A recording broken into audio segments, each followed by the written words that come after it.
قول الإجابة هذه هنقول ويا أرد بيجت الرجال ميشت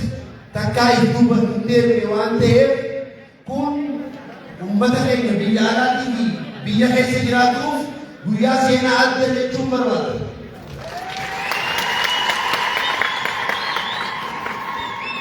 دبلتا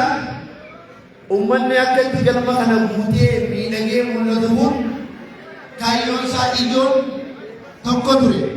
innis maali waan jettan ilmaan ummanaa akkuma godina adda addaa keessatti argaman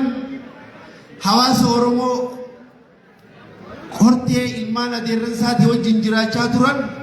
arra kan adda godhu obboleeyyan keenya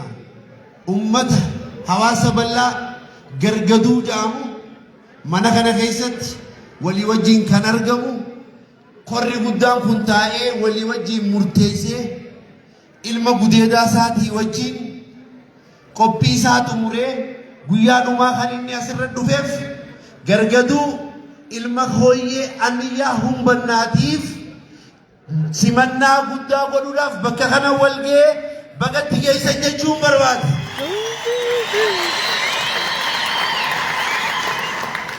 Gargaduun eessummaan isaa ilmaan sadeen dagaa keessaa warra noolee akkasuma afran qalloo jechuu kiyyaa haadha isaanii jaatanii maammadirraa dhalatanii abbaa isaanii hooyyeerraa ilma quxisuu ta'anii hangafni hooyyee dullacha inni quxisuudha hooyyee ilmaan afur qaba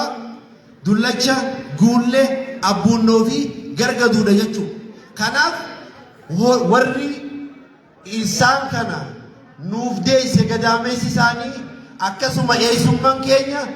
galata guddaa dhuman qabne qabanii jaa baga gammaddan. Guyyaa har'aarraa kaasee daga sadii dagaa qalloo sadii dhalee jaarsoo huumee fi nooleedha. Nooleen sadii dhalee Oromoo muchaa fi haleel gargaduun eessummaan isaa kanaa wajjin qeessanii guddatee walii wajjin taa'ee horee dagaagee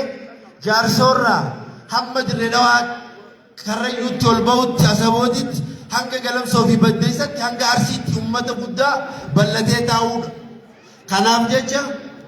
takkaa yeroo hortee isaa lakkaawwatu humbanna keessaa dhiisee beeku. Ilmi tokko abbaaniif laama eessumni harma haadha hin qabne kun akkuma aadaa keenyaa akkuma seenaa keenyaatti dhalli namaa karaa ittiin yaamu keessaa tokko waan